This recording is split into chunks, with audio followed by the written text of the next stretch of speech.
When most people think of Los Angeles, they think of the glitz and glamour of Hollywood.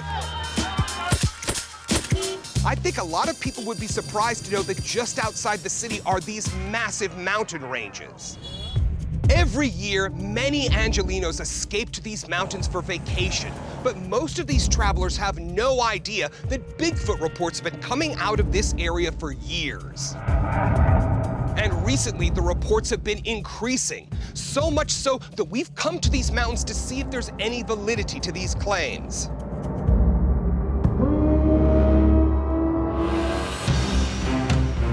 But I'm getting a sense of deja vu up here. I mean, this is the first stretch of woods I ever looked for Bigfoot when I was about 7 years old. And I'll be back as an adult with a professional team with thermal imagers. This is exciting stuff. Yeah, it's like a homecoming for 3 out of the 4 people on the team here. Matt Bobo and I all grew up in Southern California looking at these mountains. The irony of it all is that when I was first growing up, I was thinking there's practically no chance of finding Sasquatches in the local mountains. But now that we've been all over the country and all over the world, this place looks as squatchy as anywhere. Hello. Hello. How you guys doing? Hey, it's good to see you, man. Nice to meet you guys. So we understand you had some interesting activity here a few months ago. Yes. Tell us all about it, please. All right, well, I was sitting up here on the truck, having a smoke. It was just getting dark. And literally right across the street, there's like a green-red orb just sitting there. It like pulsated red, then turned green, and then all of a sudden, just saw this thing just walking.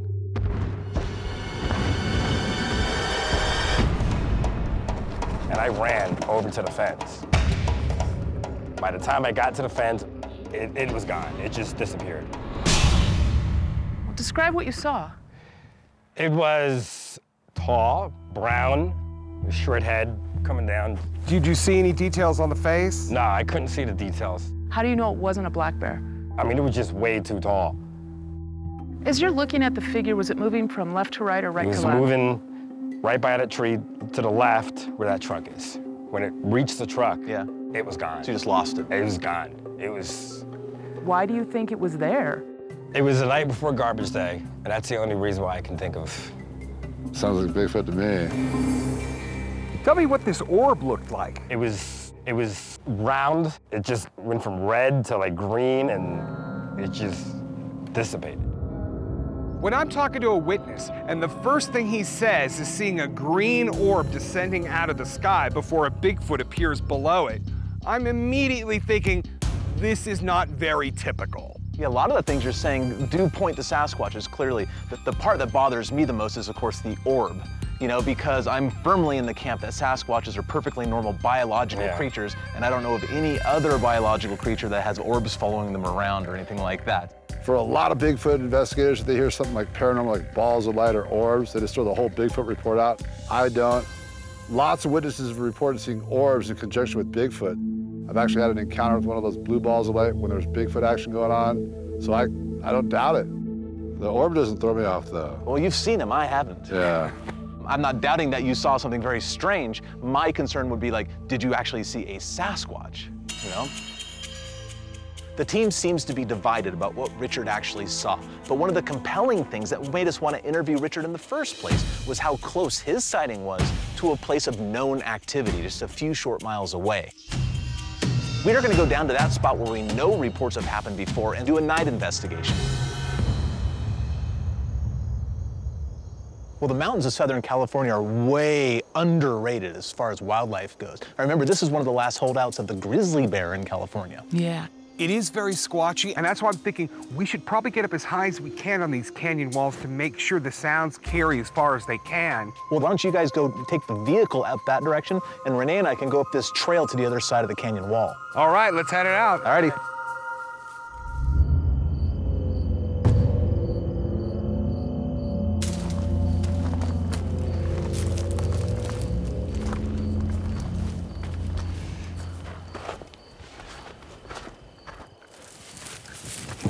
Oh, this is it. Oh, yeah. Behold, the city lights. There's millions of people living right down there. That is massive. See, that's the thing about the Big Bear area in general. There's huge swaths of land where nobody goes. This is really inhospitable terrain. It's peaceful up here. Oh, wow, look at all this water. Yeah, very clean. One of the few reliable places with surface water. And up that canyon, it's rolling. Whoa, slow down, slow down. There's a trail, there's a path going up that way. We gotta see if there's tracks there. Definitely a game trail.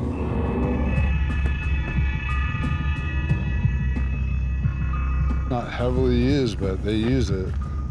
And look, it's hard enough, it's not gonna make mud, so things could be coming up and down it and they wouldn't leave impressions.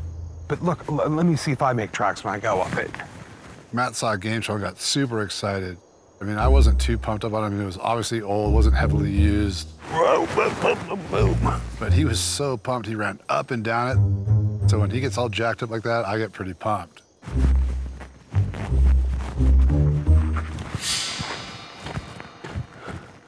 Yeah, you can see there's definitely. There's scuffs, but if it's the knobbiness of these shoes, if a squatch came down, you certainly wouldn't see distinct tracks. So they can easily use that. So we'll go up there, we'll make howls. The sounds will carry up this creek canyon and down through that way. But let's go. Yeah, let's hit it.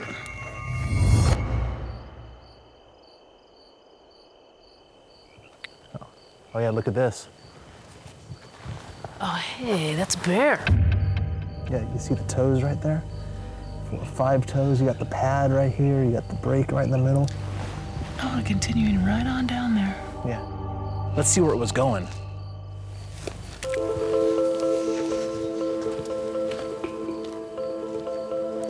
Do you hear that?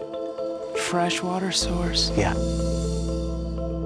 Lots of animal stuff. Yeah. The deer have come down, scraped right on the ground. There's rodent prints in here. Oh, little froggy guy.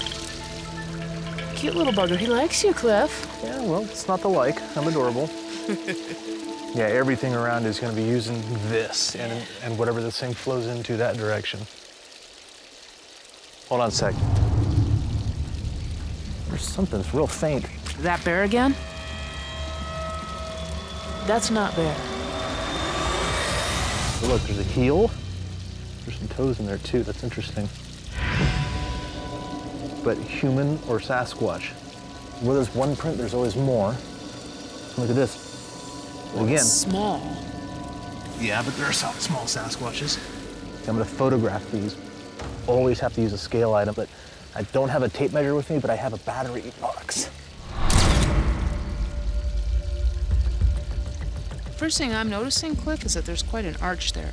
Yeah, the arch is right here. You can see the longitudinal arch, but more importantly is that you can see the deepest part right here in the ball is on the heads of the metatarsals, the bones that are right there, right before the phalanges. And humans push off on the heads of the metatarsals. Sasquatches push off on the base of the metatarsals. They're small human prints. Mystery solved. Human beings have arches. Sasquatches don't. They have a relatively flat foot that has retained flexibility in the mid part of their foot. Their footprints look different because of that. This is clearly a human footprint.